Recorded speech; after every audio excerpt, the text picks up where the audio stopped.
expected to look for 10 to 12 new places to start excavation for geothermal. And 2 of those places are on Oahu. So it only made sense to look to experts from the Big Island who have been going through this for many years to come and talk about what they've experienced and what they know and what they've learned that can help us. So we have 2 speakers, Holly Deadman, who has said that Terry is going to introduce him when she is done. He said, instead of giving me his information, so you can take me to yours. But we're going to start with Terry. Terry Nakahe? No, Pale. Not Pale. Was born on Moku, raised in Kūkākūkā, Hawaiian homelands, and now resides in Paliana. She graduated from Hilo High School, UH and Hilo. She has a BBA from the College of Business and Economics and AS in Carpentry from HCC, which I think is very, so diverse. She currently works for the County of Iulai Planning Department as a city planner. She is the founder of Kūkākūkā, Waiatea, Ahupua, Crown Land Heirs, and Truth for the People. Also a member of Pele Defense Fund. She is also an entrepreneur, the owner of Papamu, Native Hawaiian LLC, Hawaiian Authentic Products. So let me introduce Terry Nia.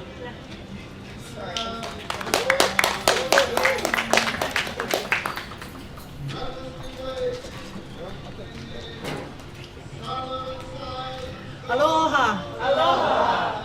Mahalo nui for being here. Terry Napiahi. I am a member of Pele Defense Fund. Palikapu Deadman is a mentor. I've learned under his wings for many years, and I am very honored. What you learn from our Renaissance and our leaders like Palikapu does not come from the university. It is actually engaging in some of the issues that he said he chooses to fight. And I remember the first time we got together, we revitalized Pele Defense Fund in 2011, 10 and 11. Although Pele Defense Fund was actually organized the beginning of, in the early 80s, in the beginning of geothermal, when they were doing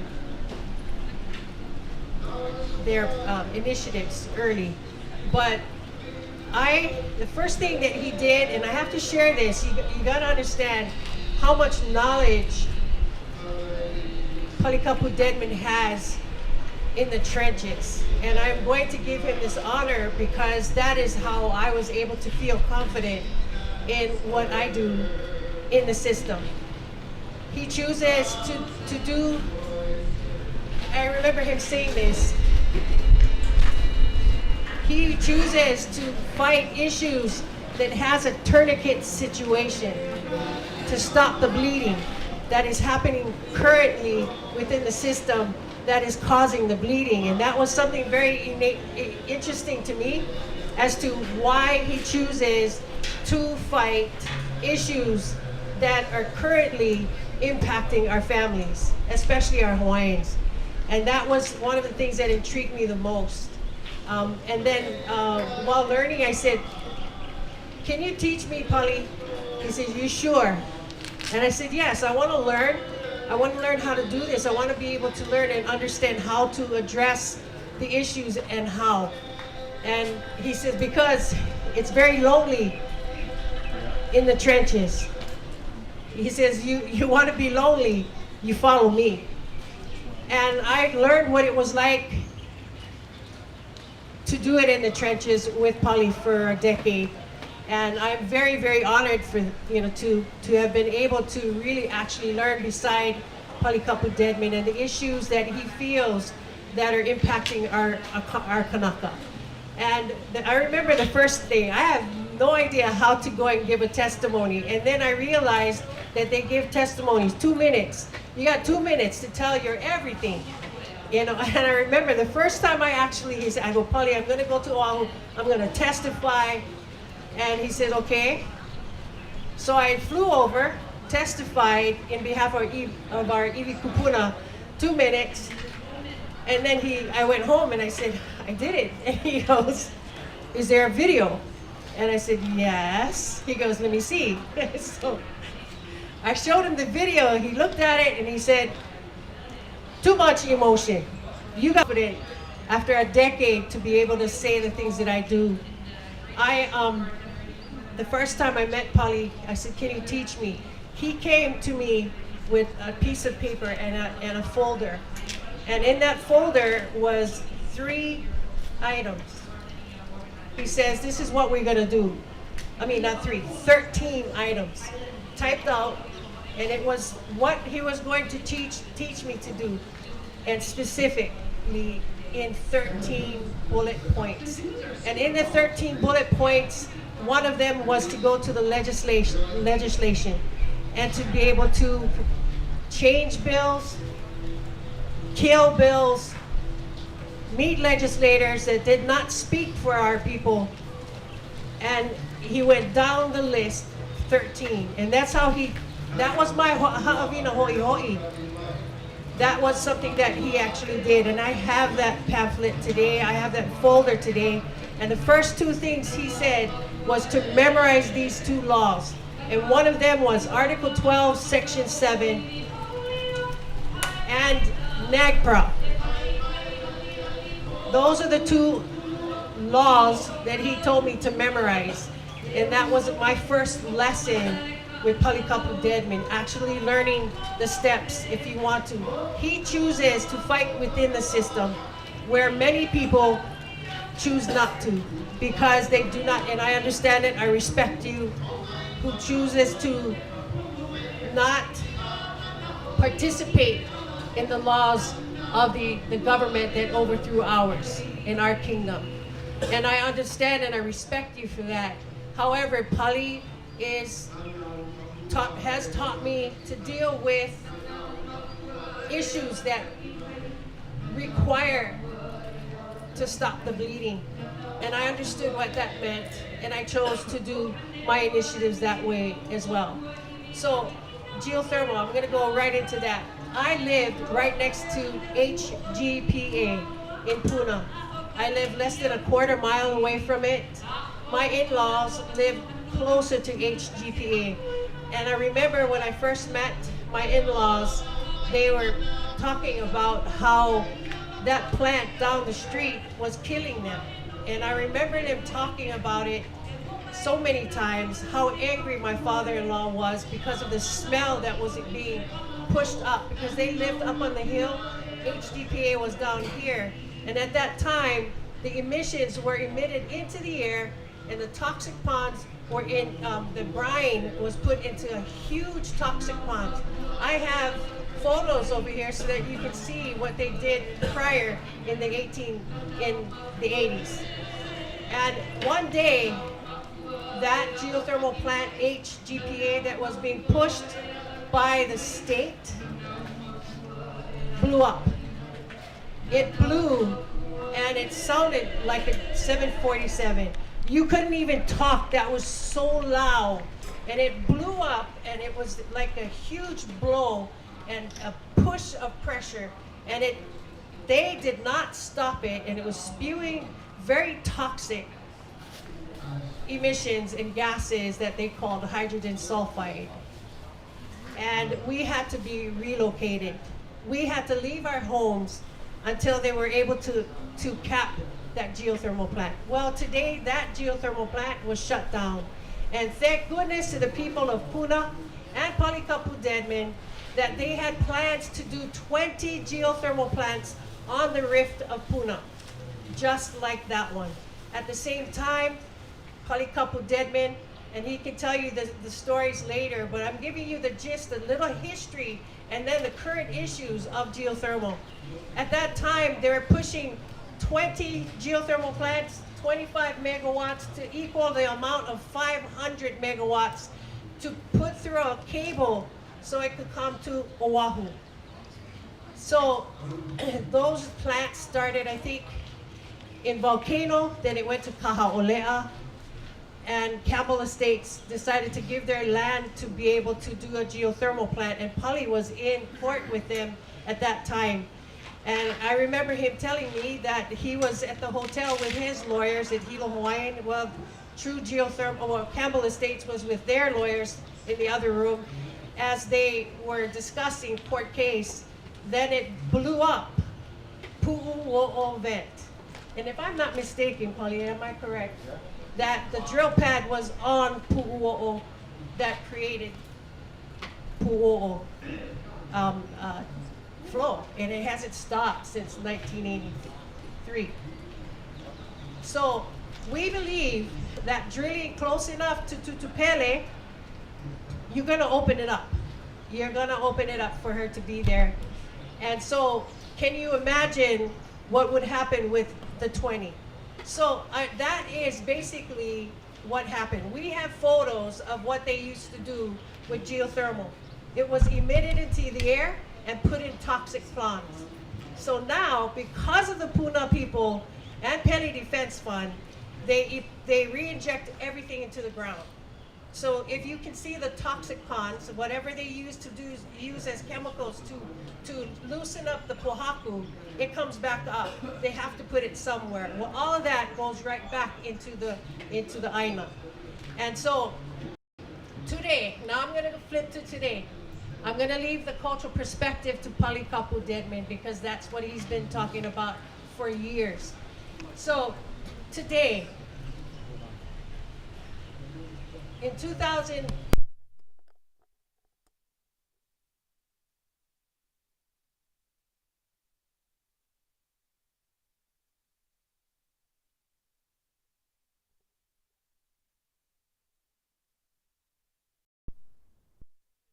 so here we are, the ones that killed the geothermal plants in the 80s were the Hawaiians. Here we come again, 2009 and 10, where we have the Hawaiians now proposing geothermal.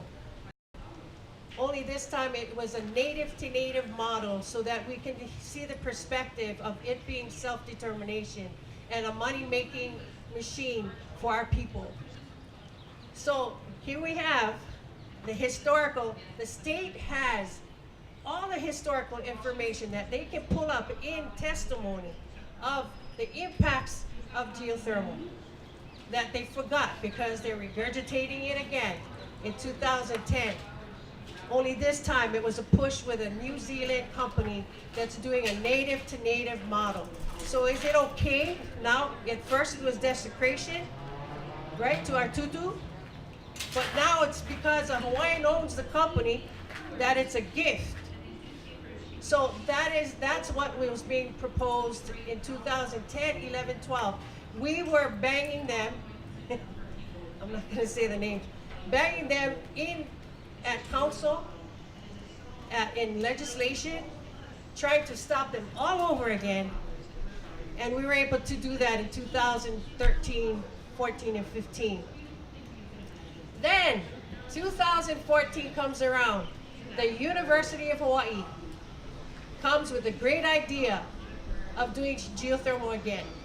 But you have to know that the university has been pushing this from the get-go. There's two professors that you need to know and hear their names.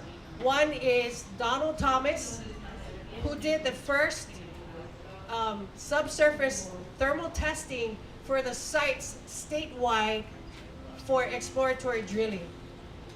Protege Nicole Lautzi from the University of Hawaii, Hawaii Geothermal Groundwater and Geothermal Resource Center of the University of Hawaii, the protege of Donald Thomas. In 2014, they proposed to drill water at Pohakuloa.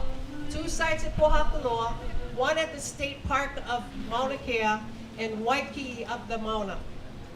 This was done for drilling groundwater in 2014. At the same time, they were proposing to do 22 geothermal exploratory holes on Hualalai.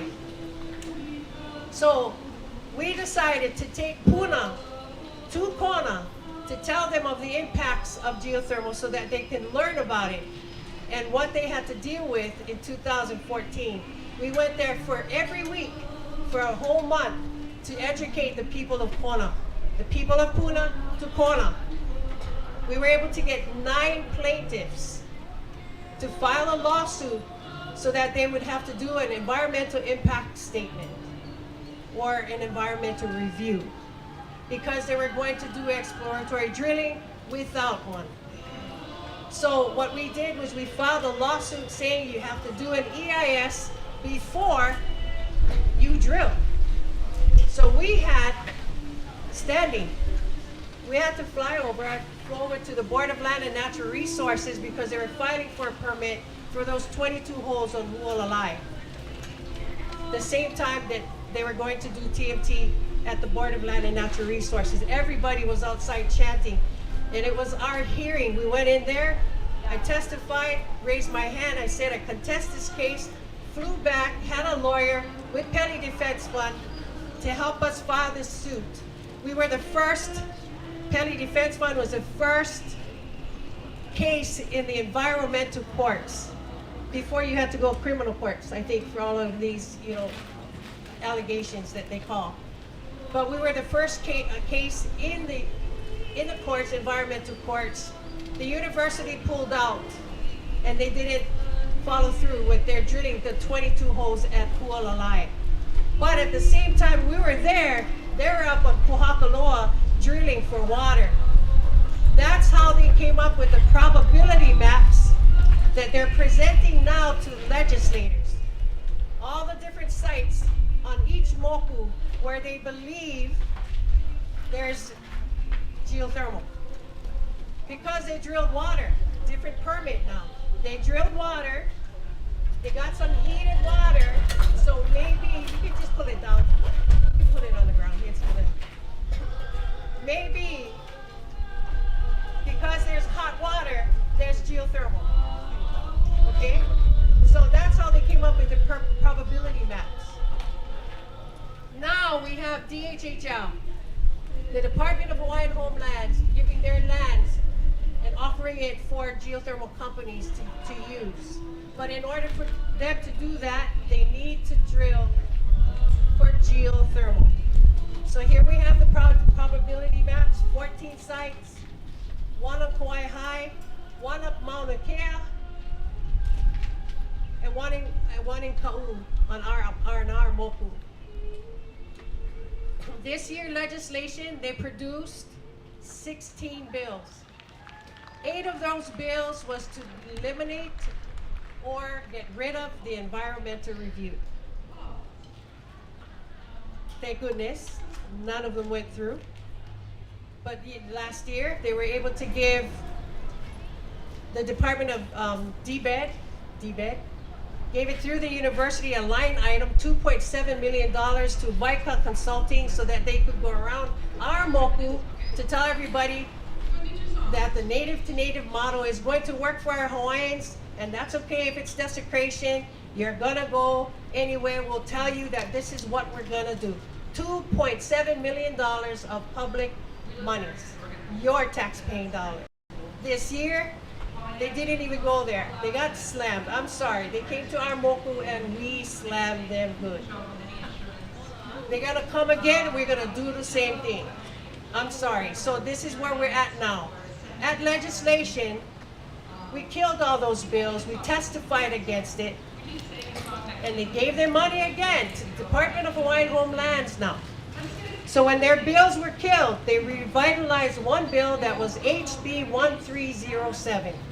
And that bill was regurgitated or resurrected so that they could shove and have DHHL now produce the initiatives for geothermal. That is the current issues. And if you want anything to know about DHHL and what they're doing, ask me, because I was born and raised in DHHL. One of the oldest Hawaiian homes developed, 100 years, we celebrated.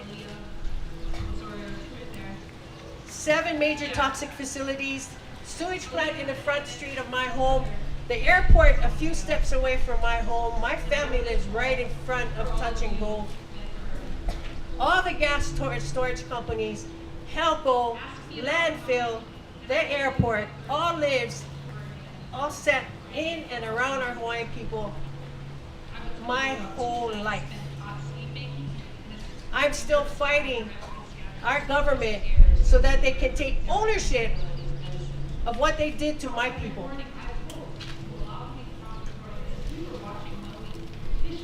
And I'm going to stop there and give Kūkākūkā his time.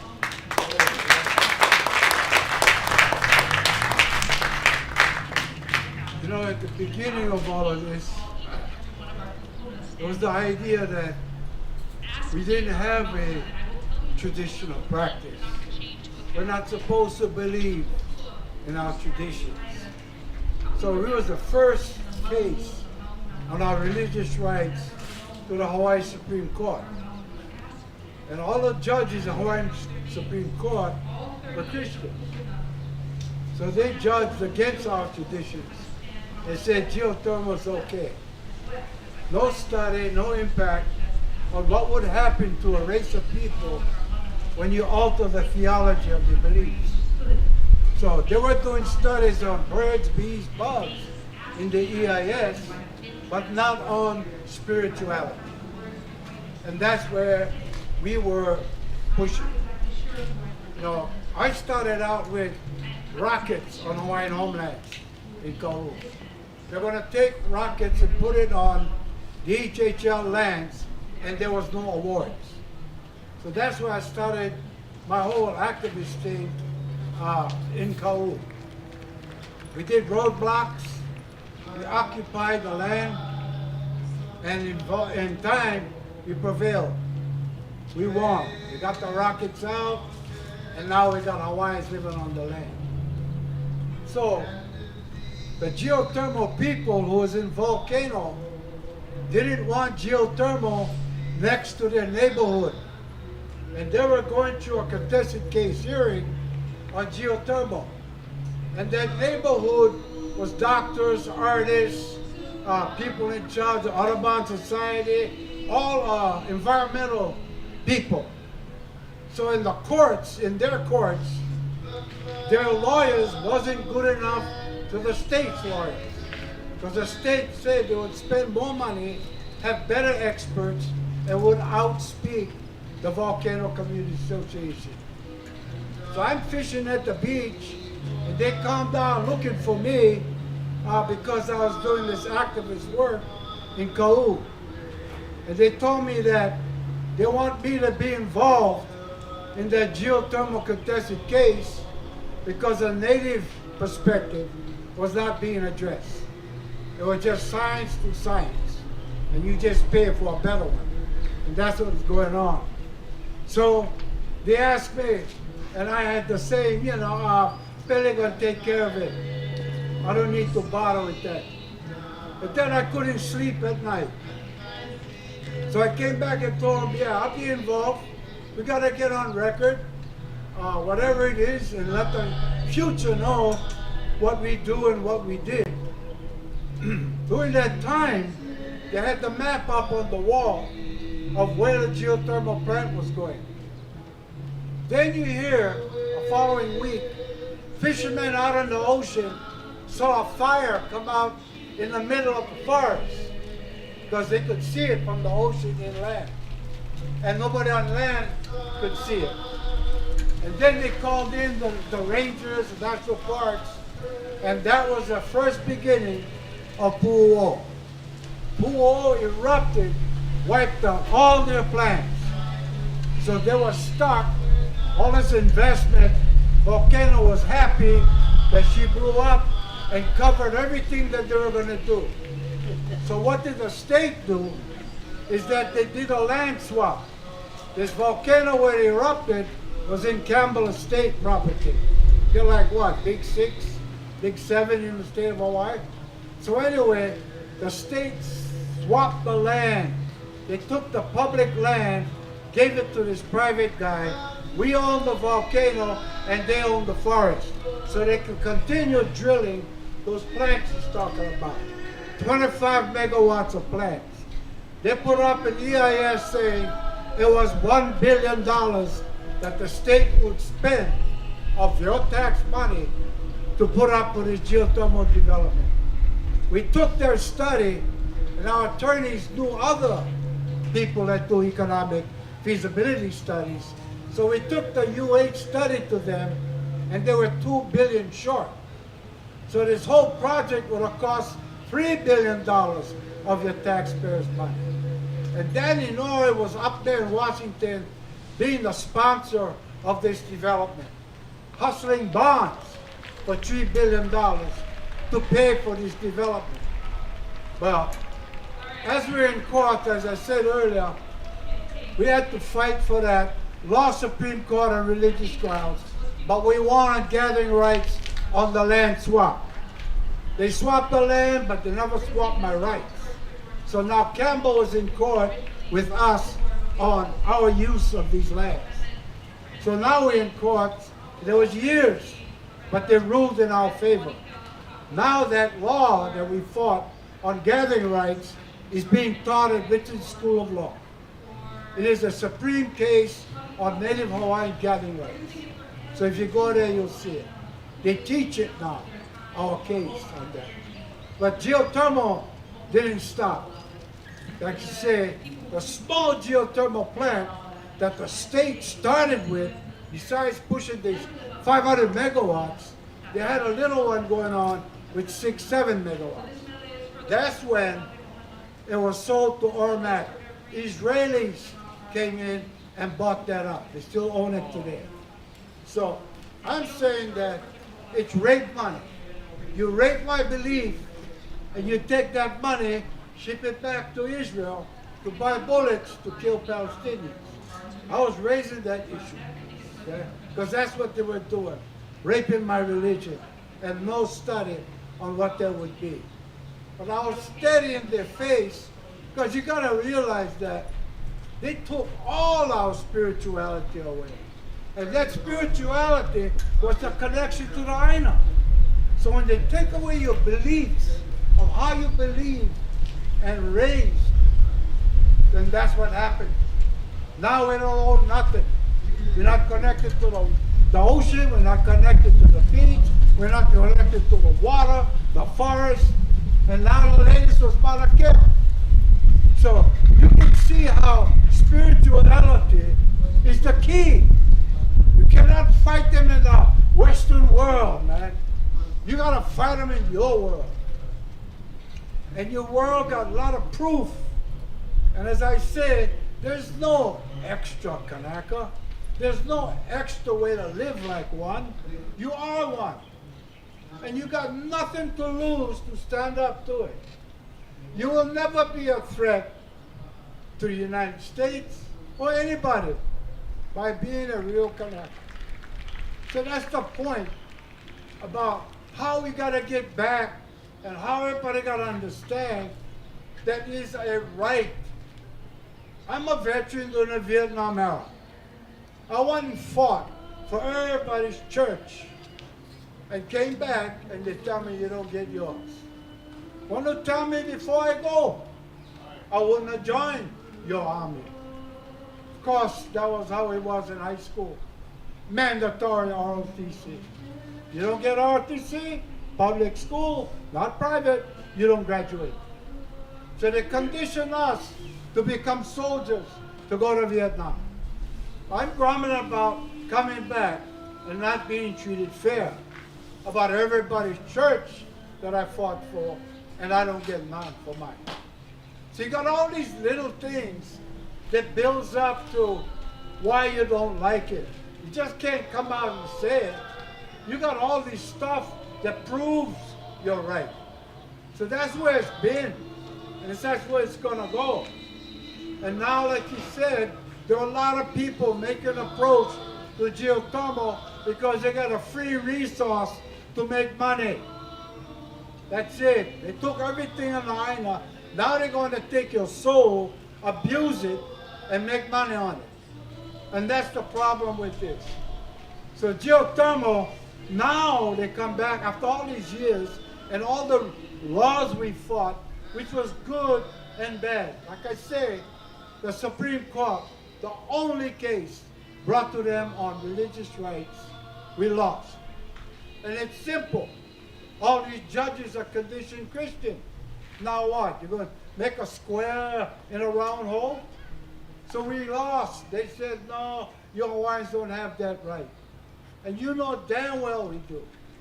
It's just a mentality of being told and being guided by non-Hawaiians. And that hasn't stopped. And now we got the whole idea in our history of migrants and their babies that run our government now, that tell us how we should live today. And they are no part of who I am. But we got nothing and no direction until we get up and speak. So I really blame all the guys I went to school with, all the migrant babies that know who I am, that in legislation not making a correction to the wrongdoing, but to compound the problem. That's what they're doing. And they know it's an idea of what? No more extra Hawaiians, they'll fade away. All of them get continents where they all came from. There's millions of them that replace themselves. I'm not going to be replaced by a Tahitian or a Samoan. I'm a Hawaiian. We're different. And you cannot say we'll shove a bunch of Polynesians because they got brown skin to take over the Hawaiians' place. That's our call. And you know it's a big poaku to roll uphill. But you only get one chance to push this poaku. And you got to do it. You cannot let the poaku roll you over. And we know how hard and how tough our history was. Watching the reenactment is that showing me how pilau it started and how bad our alii who was in charge allow it to happen. That's how I look at it. The worst part of our history was monarchy. You look, I was a Kanaka, the oldest bone found in Kau, 450 AD. When did this all happen? 1700? And that happens to what? Take me away from the Aina? Get rid of the traditional people? Is that what our so-called elites was doing? Or kings and queens? Why did we accept kings and queens, which is European, not Hawaiian? And we fly the British flag. What is that all about? I go to conferences with American Indians, and they cannot believe that we played the monarchy card. I can't say nothing to them about kings and queens, because they didn't do that. They're still traditional Indians. They still do the spirituality practices. And their history, they rebelled against their treatment. They'll never ever join that part. And we were so gullible that we became part of that part. And I'm just saying, if you're going to teach the kids the future, tell them the truth and don't live on the bad things of our history. And that's what I'm saying, that geothermal ties into that because it challenges to me today the real thing that's left. And that's the belief of Pele. I see Pele every week now, or twice a week, twice a month. She surfaces. I have never seen Jesus yet. Okay? He came a long way, but he ain't fixing nothing. Okay? I'm a vet. They come and blast killing machines, the Christians. Bless this boat. Bless that missile. Bless that rocket. Pele don't bless that stuff. What's wrong with me staying with who I am, my true self? And that's the argument.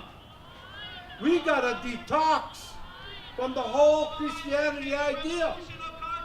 You got to start changing. You got to start acting properly as a Hawaiian. This is the only place you can do it. You're not going to make a difference in Pasadena, Las Vegas.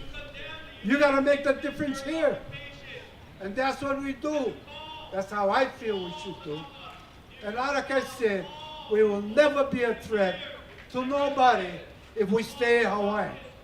And I encourage people that come here and make this their home to embrace the Hawaiian. That's your only chance.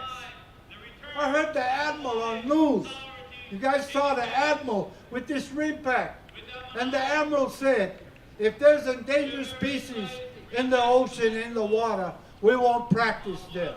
If there's burials, historical sites on the Aina, we won't practice there. And I'm saying, how many environmental groups get? They love the ocean, love the sand, love the beach, love the waves, love surfing. And then how many love bugs, love flowers? Why aren't you all getting together, embrace the Hawaiian, and save this place? When we was dealing with RIMPAC, we sent the uncles to Japan, to Canada, and talked to the consulates there about coming to Hawaii and dealing with RIMPAC.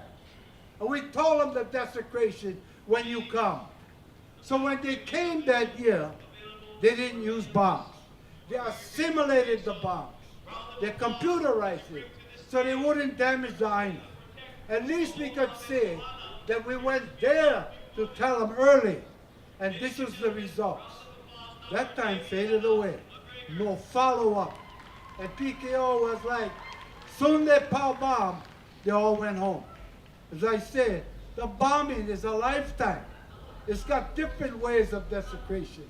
Bombing, bulldozers, taking away my rights, taking my land from water.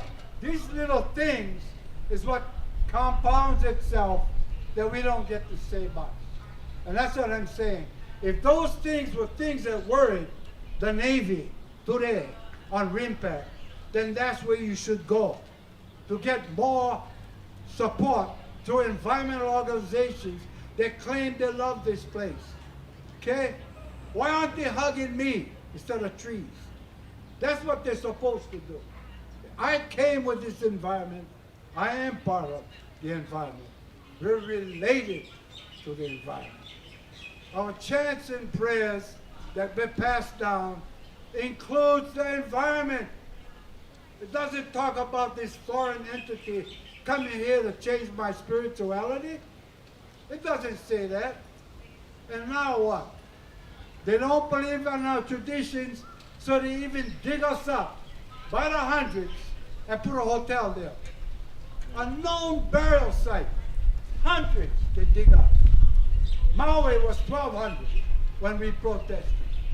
And that was the okay from the governor, and Waihe, the okay from Oha, which is part of the state, and the governors of those islands all gave the permission to go dig up these Kanakas. And today, there is no law that allows your protection. And I'm saying that that's the problem.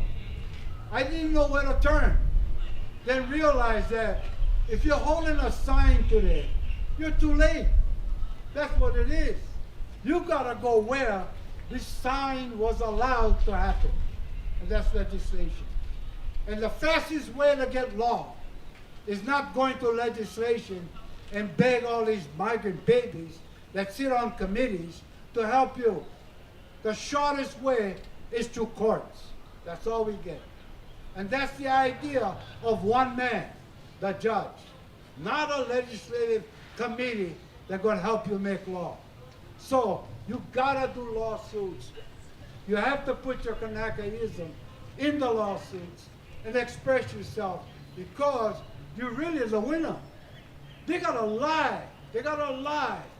And they gotta be real racist to ignore your claims. And that's it, man. America's MO is racism. You're never going to get rid of that. You cannot get rid of those people. That's right. American Indians know that. They don't participate. They just get their abuse and try to deal with it. But they won't give in to this whole government that's desecrated them historically, just like us. We got data to show all that. We got stats to show all that. We're the fastest dying race in this state. Hawaiians, fastest dying. And we're number 5 on the census. What's that say? get more other nationalities than us, but we die first. 60% of Hawaiians is in prison today. So all of a sudden, my misery becomes a commodity. We can make money on the misery of Hawaiians. So don't really help them get better. Keep them in that box so we can make a living. And you can see that they had all the leeway, and we're in the worst situation today. Why don't we have health problems taken care of? Why can't I carry a card in my wallet? They go to any doctor, any hospital, and they prioritize taking care of me. What's wrong with that? As I say, we're not a threat to nobody, but that's a responsibility should have come with you by telling me, you run my life down. And all the migrant babies, you run my life too. Why aren't you looking at the betterment of Hawaiians? So you can see the religious part of what happened to Hawaiians when the missionaries came. You know, the American Indians fought against missionary schools. They came and steal their babies and forced them to go to schools. In Hawaii, the missionary schools, the Hawaiians line up. That's called Kamehameha schools. That's St. Louis. All these Christian schools, they line up to condition the Hawaiian to get farther away from the spirituality and start acting more like New York City. And if you don't see the results of the beginning of that school today, then you're not paying attention. That's the situation. It's logical, it's historical, and if we lead as number one in the social problems of living here as Hawaiians, that's a big problem. We'll never fix it if nobody cares about who we are. And we are being run, like I said, by visitors, migrants, and they came and left their homelands. Why? They weren't proud to stay there. They didn't care about their culture. They didn't care about their ancestors, their burials. They dig out. They come to Hawaii with that attitude. So now it's the idea of how far over the headstones do you look? Do we come to the cemetery, there's grandma and there's grandpa. That's it? What about grandma's grandma? Grandpa's grandpa's grandpa. Why aren't you caring about that? You in Hawaii, using our culture, practicing our culture, selling our culture, and you're not going to take care of who taught you that. Your grandmother may have taught you something in Hawaii, but it came from the other grandmother and the other grandmother. And that's who they're digging us up. They're digging those people up. And it's not about how an archaeologist tells you how to treat it. That's not a native occupation. Archaeologists is not Hawaiian.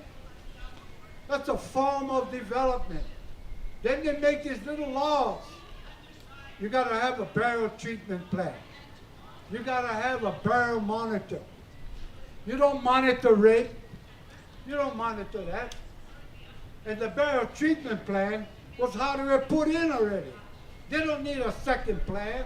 They don't need a second opinion. And that's where we're at today. The simple little things that we are. They just pick your way till you really cannot stand up anymore. They knock all your upbringings that you're supposed to carry on, your traditions.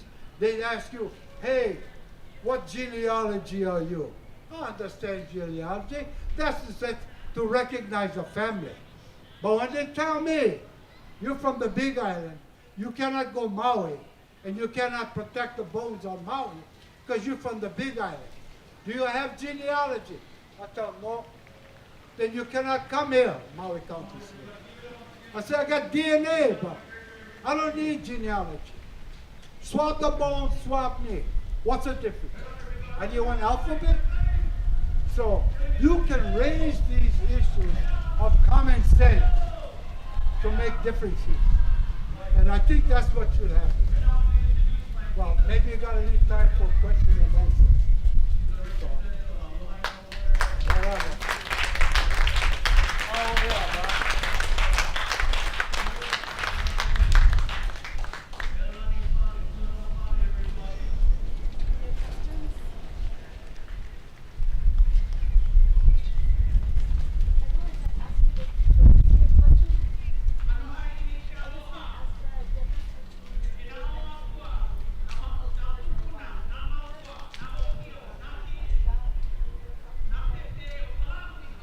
environmental court was not in place. It was new.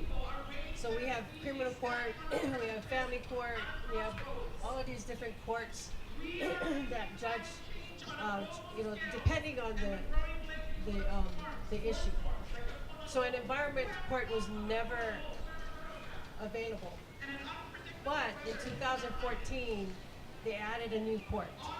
So now anything that you discuss that is connected to environmental issues, it gets, and if you file a court case, it gets heard by a judge in the environmental courts now. So if it's anything to do with, if we can, yeah. The environmental courts was in Vermont, and Hawaii adopted that.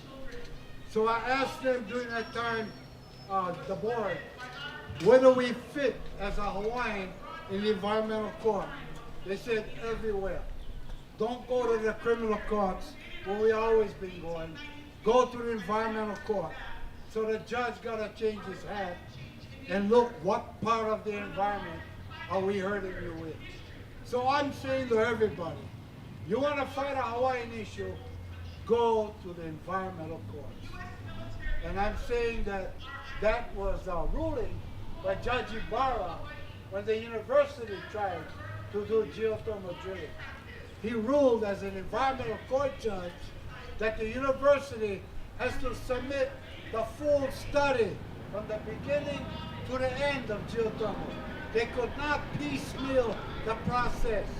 So the judge stopped that whole thing and UH went away. But environmental courts is a new thing. So are you saying that you automatically have standing? Yes, Automatically have standing in environmental courts. So after the Board of Land and Natural Resources heard, so all the permits that come for drilling groundwater and also for geothermal, there's two different permits that they have to file for. It is done through the Board of Land and Natural Resources. So that gets heard on their agenda, and you have to go there to go and testify. If you want to contest the case, you have to be present to contest that particular case or permit that they're applying for. So like he's mentioned, we had standing. We had standing when we contested that the University of Hawaii in this case of Iulai, the 22 holes. We had case because we are part of the environmental review. There's only one group of people that is being discussed in any kind of development for the environment, because we are the environment. We are the only group of people that they see if we are being impacted. So we had standing when we fought them in this case. And we will have standing every time they apply for permit anywhere on this Kaupai Island. Anywhere. So he filed a lawsuit for Pele Defense Fund versus Patty, and it was Campbell Estates that he did in the early 90s, I believe. And he won this. Judge Amano, the same judge that was used for TMT, that they grabbed her for a reason. She was the only judge that heard a case about gathering rights that Pali had pushed for while they were doing in Volcano Puna. And that case, when he filed, was heard, and there was facts and findings and a conclusion in his court case, Pele Defense Fund versus Patty. And so that gave any Hawaiian that is practicing his traditional customary rights. So, and you know that during that case, the settlement of the case, when everybody settled, was that Pele Defense Fund became part owners of the forest. So whatever they're going to develop, the state or in homes, whoever, we have to be consulted. That's how that ruling came out at the end. So you can see that you got so much if you test it, if you do it.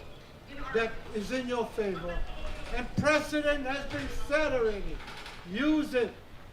The Hawaiians got arrested hunting on Kauai. 7.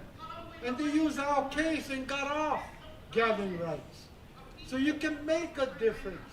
If you're going to wait for sovereignty to come around, you got to do this stuff first. What's in the interim? What are you doing between your sovereignty and the kingdom? You got to keep yourself alive and using it so the kingdom be worth something. And not a bunch of sick people or sick natives, because that's the status we're in. You got to get out of that. And it's so practical and so real that you cannot be afraid. This is your house.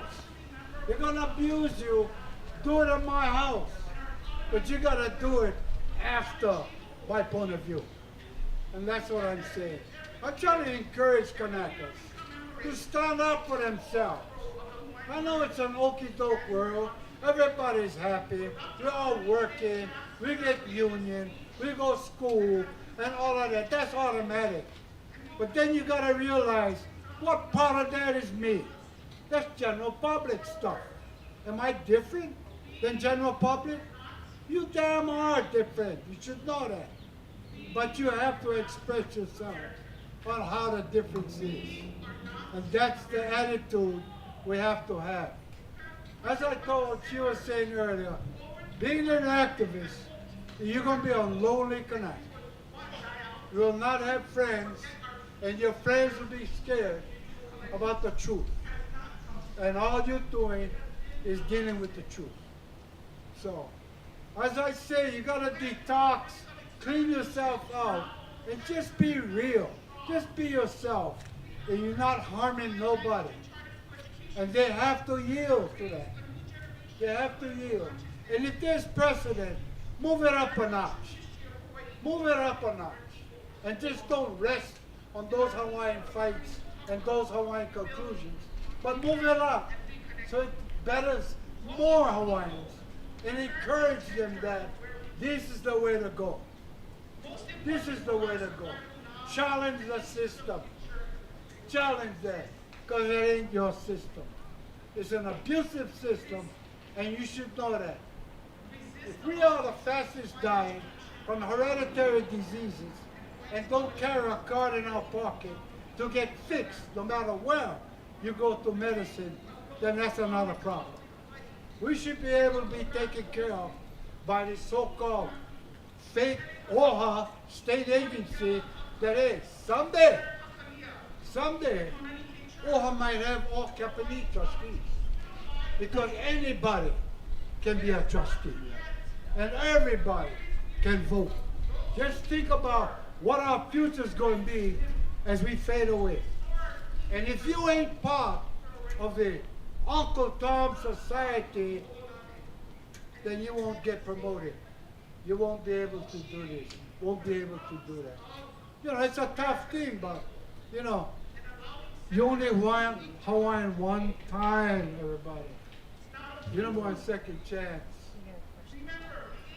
I don't have a question. I have a statement. We have a kind of line in Hawaii. It says whoever owns our people that are not doing anything, we can kill them. I am trying to enact all the deputy sheriffs in Hawaii and volunteers become that we can arrest Hawaii, Honolulu Police Department, Honolulu Police Department, because we are taking part of the government. I'm trying to kill them. If somebody's howling one time, I only go out and kill them. Yeah. Nothing personal. It's the law. You know, when they do the overthrow that we watch, none of that law you talk about exists today. They didn't care about the kingdom law, never cared about Kanaka law. This is the new law. See, this is the new law. So we gotta be smart enough to say, I don't can use that anymore. They don't recognize it, that Kanaka law. I gotta deal with what I live with today. So what do? You gotta create your own. We gotta create your own mind with this whole new people in legislation and judges and people that make difference to you. You can say all the old stuff, which is all right, but they don't care. I mean, if they did care, we wouldn't have this big struggle. They would have cared about how we set it up, but they threw it out the window. So now you as an intelligent Hawaiian gotta make the difference by being more creative and more understanding in the fight. That's just the way it is. Thank you so much for coming all the way from the Big Island. Sure. There were a lot of things, so thank you so much.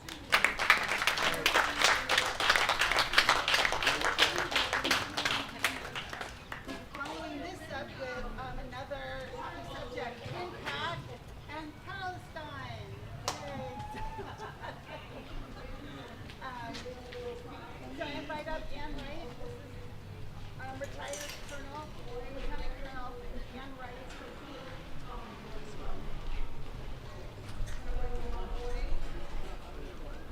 Yes. Yes. Let me get you some water and all right, I'm gonna let you hold it. Well,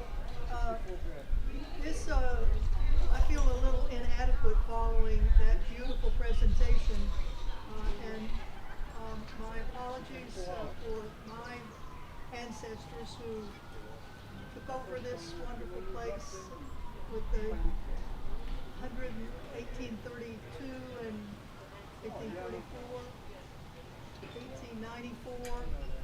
So apologies for many of us who are now part of the settler group. I've lived here now for 23 years. I used to be in the U.S. government. I was 29 years in the U.S. Army, retired as a colonel, and then I was a U.S. diplomat too for 16 years. But in 2003, I ended up resigning in opposition to the U.S. war on Iraq. And I had lived briefly here in Honolulu working on a special assignment with the U.S. State Department. And when I resigned, I was living in Mongolia, and it was 40 below zero when I resigned, and I wanted to get warm. And I thought, well, I've recently lived in Hawaii, so I'm going to try going back there, and I've lived here ever since. I want to first acknowledge that Iolani, who I saw just a moment ago, I want to thank her for organizing the ceremony and protocol that we had last week. And thank you to Orrin, who was there to film it, and several others who were at that ceremony out at Pearl Harbor. The ceremony to remember what Pearl Harbor stands for in the Hawaiian culture, and to be acknowledging the environmental damage that has been done by the U.S. military in these islands for these many, 150, 200 years almost. I'll just briefly go over what's going on as a part of the Rim of the Pacific military exercises that are going on right now. I know our friends from Big Island, one of the great challengers of RIMPAC actually lives on the Big Island. His name is Jim Albertini, and he's been the poster that we had up here just a minute ago that flew away, came out of Big Island through Jim Albertini and some of his friends, Linda Williams. So not only here on Oahu, where most of the 31 countries, 40 ships, 200 aircraft, including, and 5 submarines, including the USS Charlotte, which is the killer submarine that was used in the Indian Ocean, 2,000 miles from Iran. A U.S. Navy submarine blew a torpedo through an Indian or an Iranian naval ship that was returning from regional military exercises that had been going on that were sponsored by India. The United States did not have any vessels in that exercise, but we did have some surveillance aircraft, and the head of RIMPAC was at that conference, a conference that was held out in India. So we have right now complicit at the U.S. ships that are a part of this RIMPAC, a crew that has recently, so to speak, tasted blood, that they have killed a ship. 83 people that were on that ship drowned or were killed. 23 of them have been recovered. 23 live, and 40 have never been recovered. So it gives you an idea of the lethality and the current use of these military equipment, that they are not just out here, just their crew having a time to come to Hawaii. I mean, they are practicing for death and destruction around the world. And what we have here with RIMPAC, which is the 31st time that RIMPAC has occurred in the islands, and it's not the largest, well, it is the largest naval war practice that the United States sponsors, but there are other ones that are going on also. There was another one that just ended out at Guam that had nearly as many vessels, ships from countries, as we have here in the Hawaiian Islands. Right now, Guam is receiving another super typhoon. So if you have friends in Guam, try to get in touch with them soon, because they are the second time this year they're having another environmental crisis, a climate crisis with super typhoons.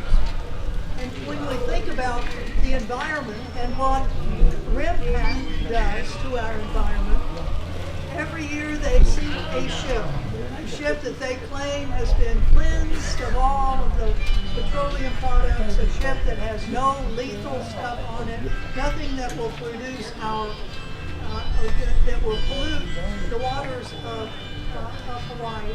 But that's just not true. There's just no way that the military can clean all of these parts that go into these huge ships that are being sunk.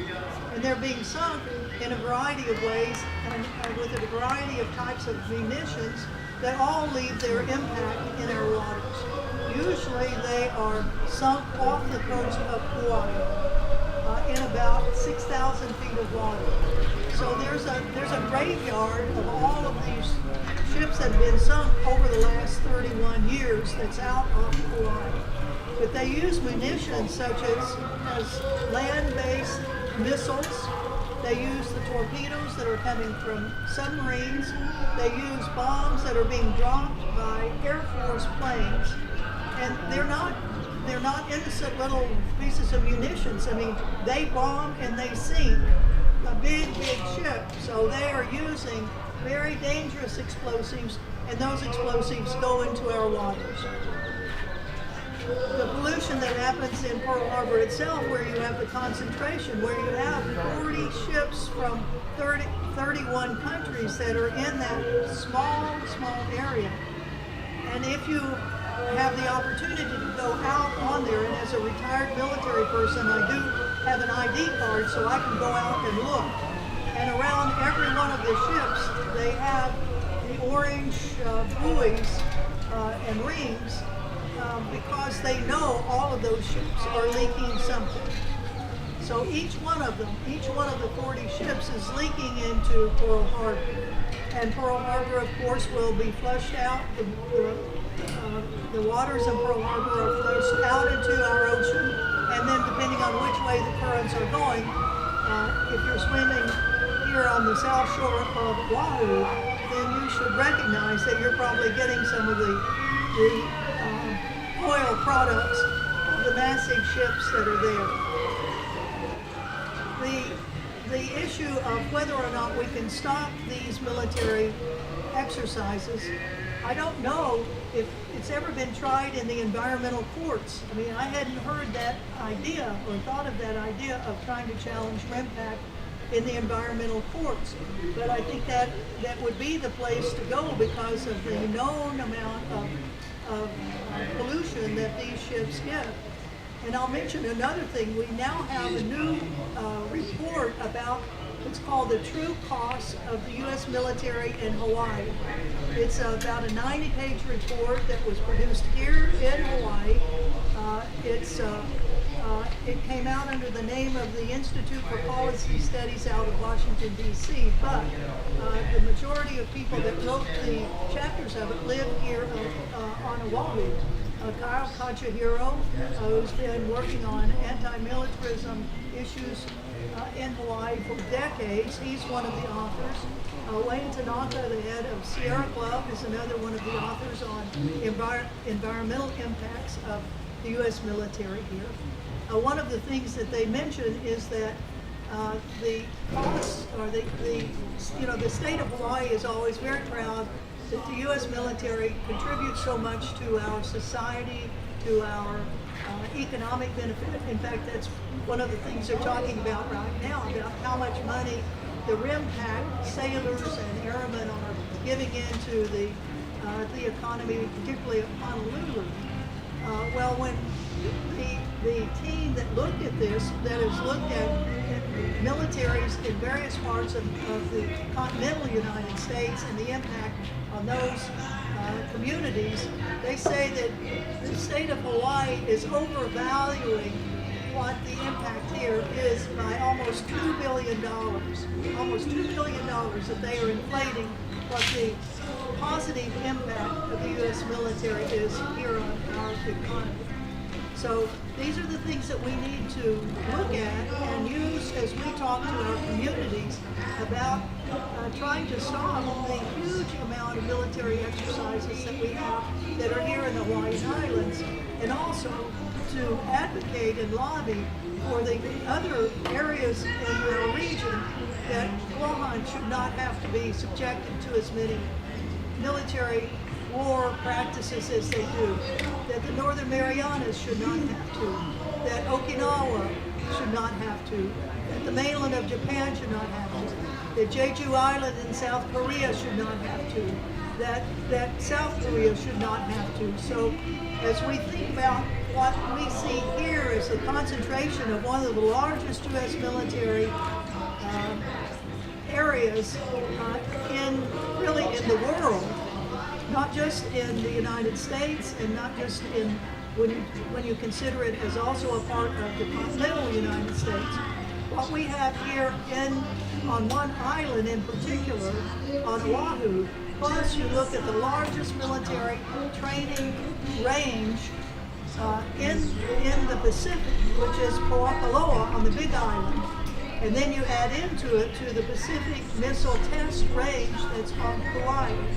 When you look also at the U.S. military observatories and satellite tracking that are on Haleakala on Maui, when you look at one of the very first supercomputers that the U.S. military ever had is on the island of Maui. So, as we all know, there's a huge amount of U.S. military here in the Hawaiian Islands, and when you start delineating it out, it becomes even greater than what one would suspicion. On the issue of land back, of the military, the huge amount of crown lands that were ceded or given to the U.S. government, and then others that were leased to the U.S. government. But now we have, by 2029, the opportunity to get back some 47,000 acres that were leased to the U.S. government for 65 years for $1. And so there are plenty of groups here in the Hawaiian Islands that are working very hard to put political pressure on our state government to say, no, you cannot just say, because of possibility of the U.S. military on eminent domain, that we're going to offer up that you can get those lands back for $1 billion or something like that. No, you can't do that. And here in the audience we have people with phenomenal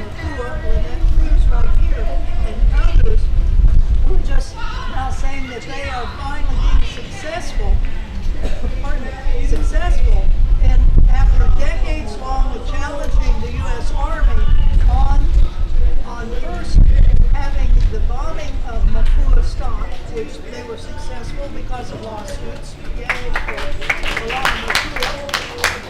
But now that they are in discussions with the U.S. Army on potentially the return of the Mahalo Valley to an entity in Hawaii even earlier than 2029. So that's another major victory that we have right now. So I thank you all very much for allowing me as a new person here to the Hawaiian Islands to be able to give a version of what is happening on the military side of it. The cultural and the cultural aspects of the desecration of the lands of Hawaii by the U.S. military certainly has been horrendous. And when you look at Kūkākūkā, you look at Ahupua Valley, you look at all of these places, the horrific things that the U.S. military has done. Most of the people in the military not realizing a thing about the cultural value of these areas to the people whose ancestors were here and the people who live here now. Most of the U.S. military does not give any sort of cultural sensitivity to sending people out to the Hawaiian Islands, whereas at least in some other areas of the world, supposedly, the U.S. military does cultural sensitivity when they go into areas that they're killing people. Like when they went into Afghanistan, the U.S. military were given a cultural guide to what not to do in Afghanistan, but it didn't include killing Afghans. The same thing in Iraq. And you can be guaranteed that there's been no cultural sensitivity at all given to the U.S. Air Force, Navy, and any other U.S. entity that's bombing Iraq. No cultural sensitivity at all. And there is definitely no cultural sensitivity given to U.S. military who come and live here, who come here for assignments and are living here within our community. So that's another one of the things that we can rail at our military when we find the opportunity, when there are open houses, which there are, open houses where the military comes to tell our community what good things that they're doing. It's also a wonderful time for 10% of the people that live here in Hawaii are U.S. military veterans. Military veterans. I have my little hat, Veterans for Peace, on right now. And as a veteran from the Vietnam era, I did not go to Vietnam, but that's when I joined the military also during the Vietnam War. Not that I agreed with the war so much, but I grew up in Arkansas. I was trained to be a school teacher. I did not want to be a school teacher, and I wanted to get the hell out of Arkansas. And that's and that's how I ended up in the military. So, but we do have, 10% of our population here in the Hawaiian Islands are military veterans. So, talking to them about RIMPAC, talking to them about the cultural desecration, because they are the ones, I think, whose voices, when they find active duty military, the voice of the veterans can get through a little easier sometimes to the people on active duty than others may, just because of the horrific thing going through military training yourself.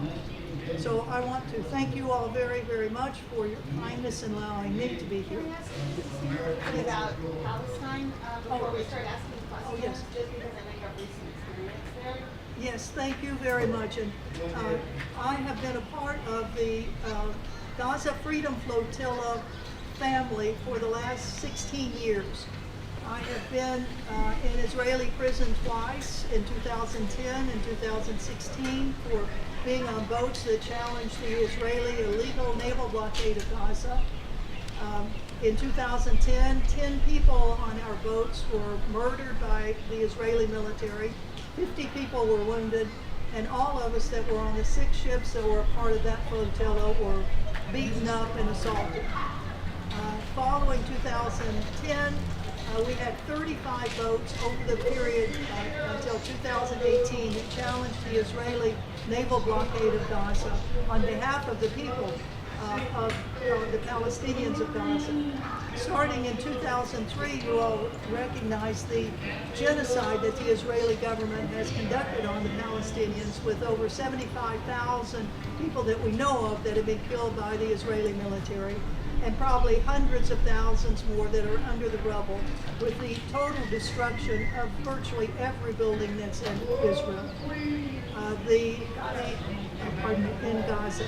The Israelis have also extended their war against Palestinians into the West Bank and are threatening to annex the total amount of the West Bank as they continue village by village by village, kicking the Palestinians out of the villages, similar to what they did in 1948 when over 800,000 Palestinians were pushed out of their homes before the state of Israel was even created by the Israeli militias that came in there, primarily from Europe.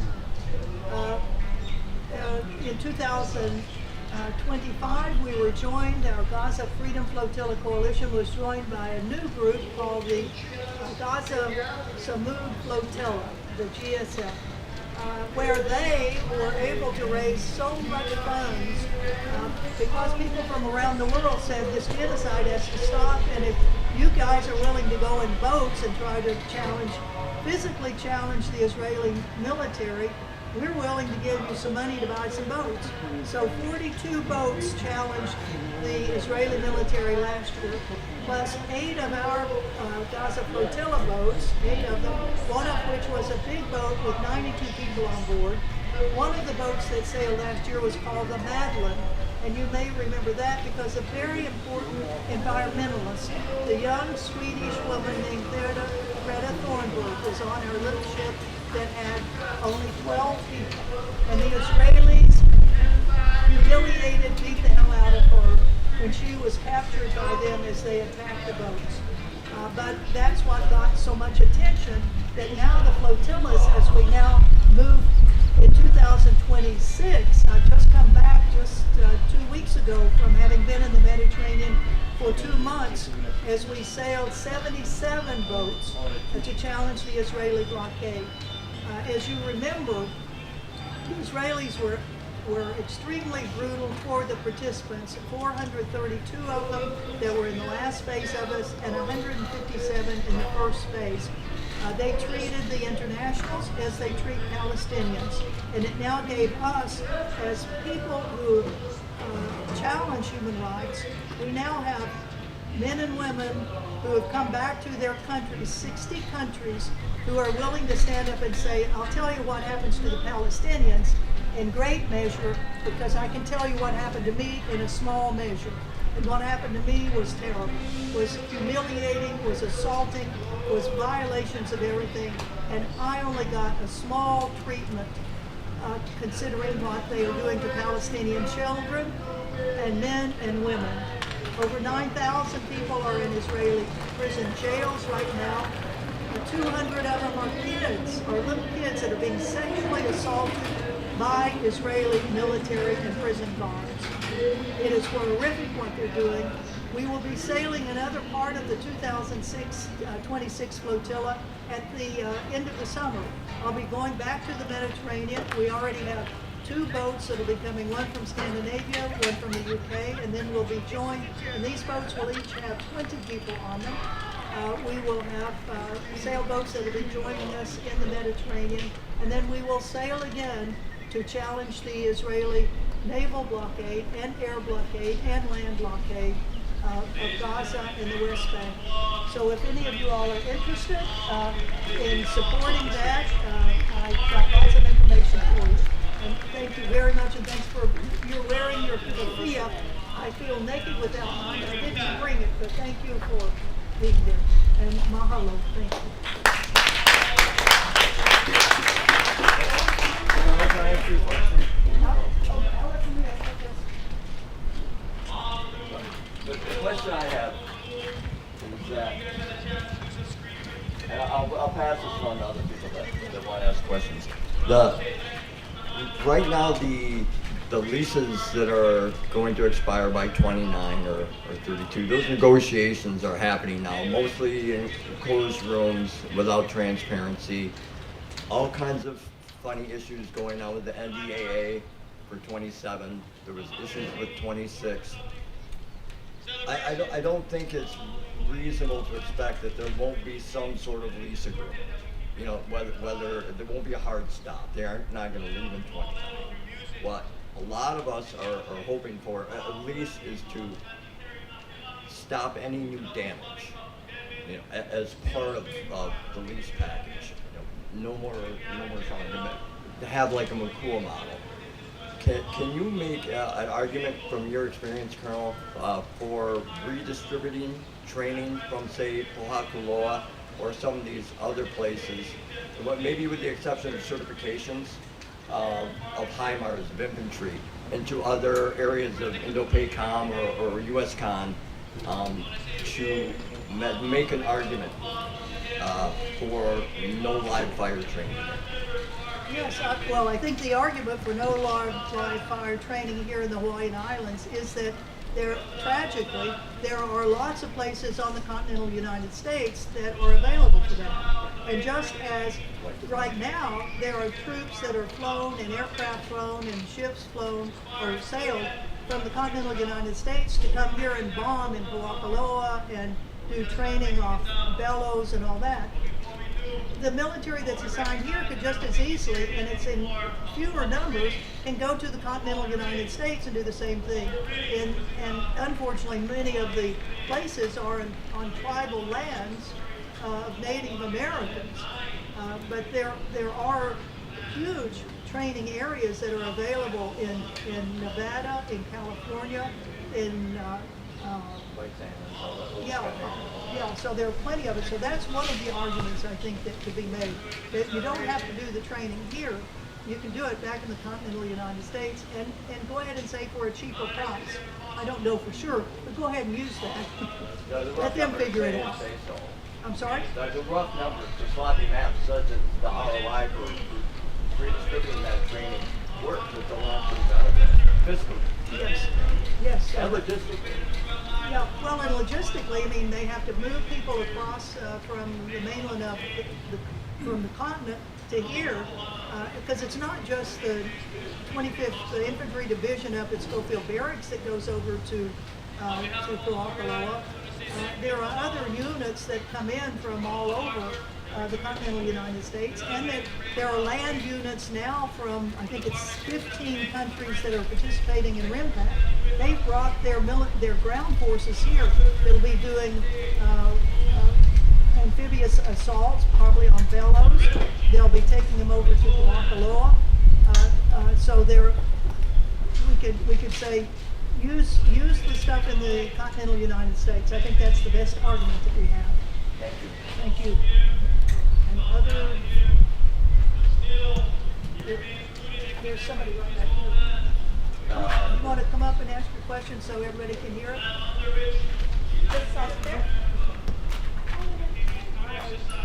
Just off of what you said just now, I had wondered about this. You know, when they bring international forces over to train on these lands, is that in the lease to bring? Is it on the lease to bring international other countries, the forces of other countries, to do live fire training on Hawaiian land? Well, that's a very good question. I don't know if that was ever put in the lease. I mean, that could be a good argument, saying there's never been and we, the people of Hawaii, say unless do it's whatever they want to do, basically. yeah, but it's a good argument. It's a good argument. Does anybody else know if there is in these leases anything that talks about who can actually do live firing in the Hawaiian Islands? That language is really old, and I don't believe there's any language that would prevent that. Yeah. They got pretty wide. Yeah, wide scope, and they widen it up as much as they want to. It's a good point. It sure is a good point. Any other questions or comments? Mikey, please. And Mikey has just produced a wonderful documentary called Malama Mokua, and a big round of applause for that.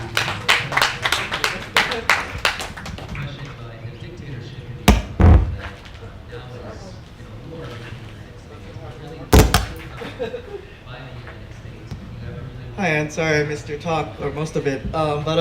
So tell me if I'm asking something you already addressed, but I keep a lot of tabs ever since 2020, like RIMPAC's social media, and this is the first year since I've been keeping track where they say how many countries participated, which is like 31, but normally in their social media posts, they'll show the list, the entire list of all the countries. And you can only find that on the website now. And I think I know the reason why. I think the reason is because of their war on Iran, the bombing of the elementary school in Minab, and just the tremendous hit the U.S. I think has taken in just its PR since the genocide in Gaza, but also I think with respect to the catastrophic spills in Red Hill. But going back to the proxy war in Ukraine, which you very well versed on, but also like the war on Iran, I think has very clearly stretched U.S. military's missile defense capabilities, but also its naval readiness capabilities, just in terms of stock and the types of rare earths that China is no longer trading with them.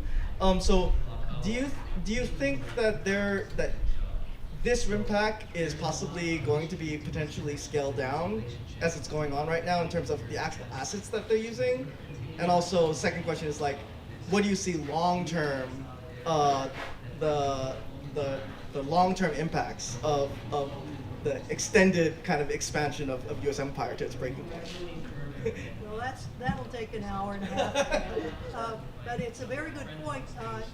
And speaking of the list of countries that are participating, it is on their website, but as you mentioned, they're not gleefully saying who all these people are on their social media. And they're also not saying that over half of the 31 countries come from NATO countries, NATO members, or NATO partners. So they're bringing Europe into the Pacific to get practice on what? Well, for the U.S. government, it still is, China is our enemy. And they are doing these military war practices because of China. And the armadas that the United States sends through the Taiwan Straits and off the coast, as China says, it's in our front yard.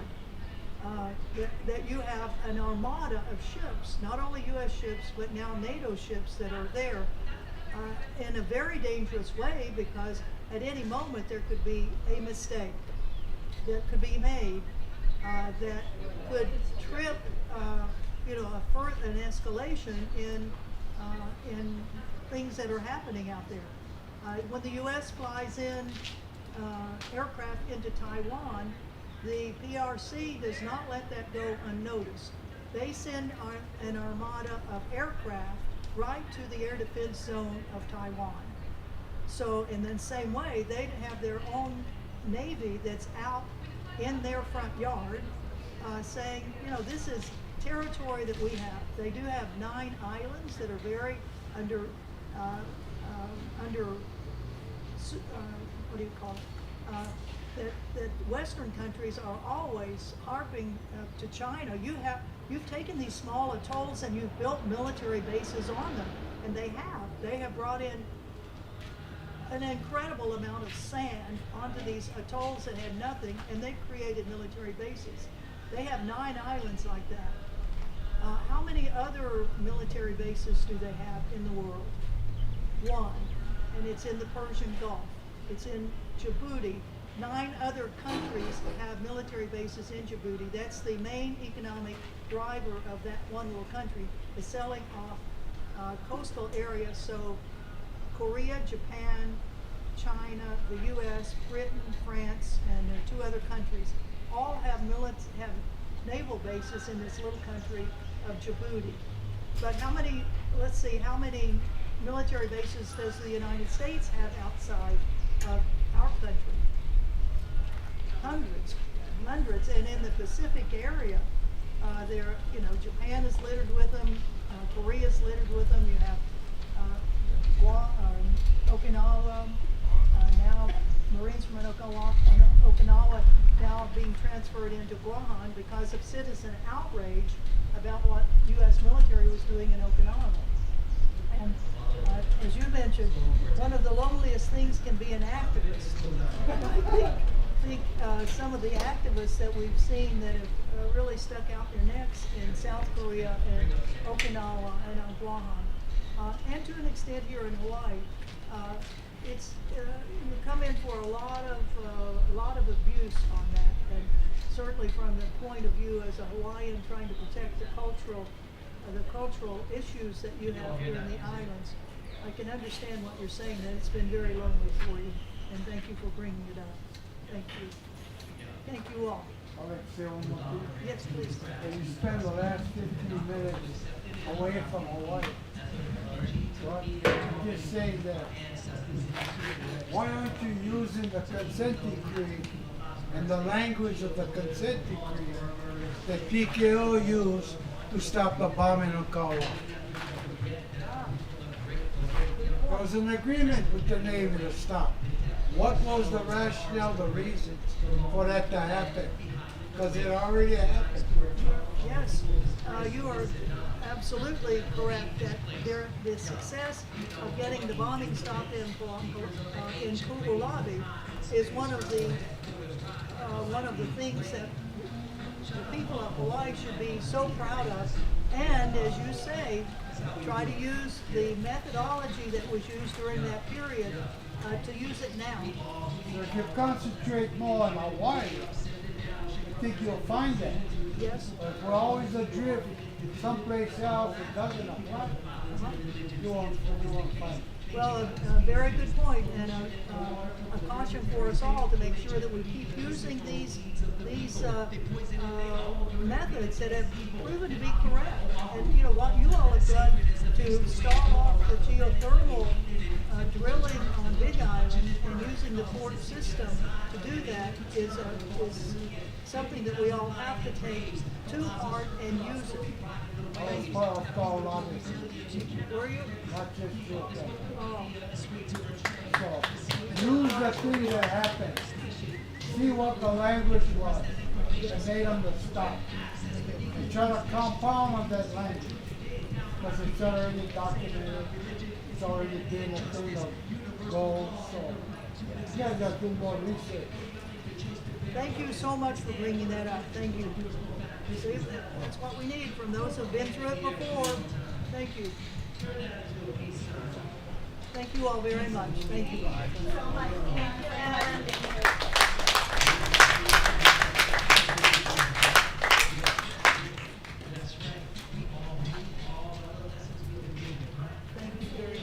That's it. Thank you very much. Perfect timing.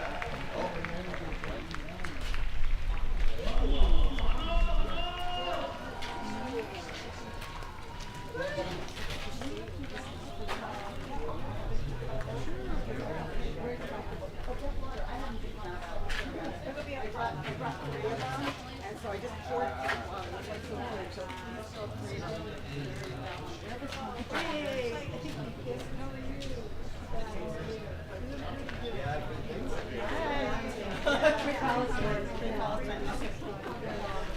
I almost cleaned up my car last night. Yeah, Mahalo for that.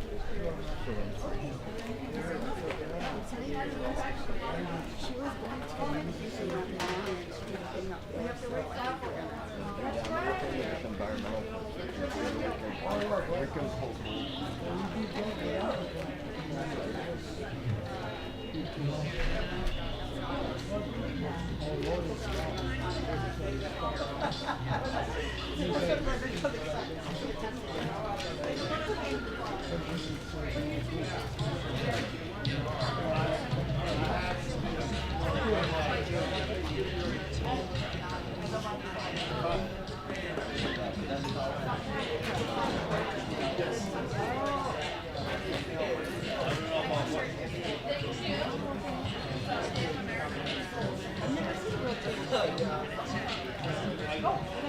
traveling part is a little more difficult than we had initially foreseen at the beginning of the closure of the streets. There's a jet fuel price is a lot higher. So,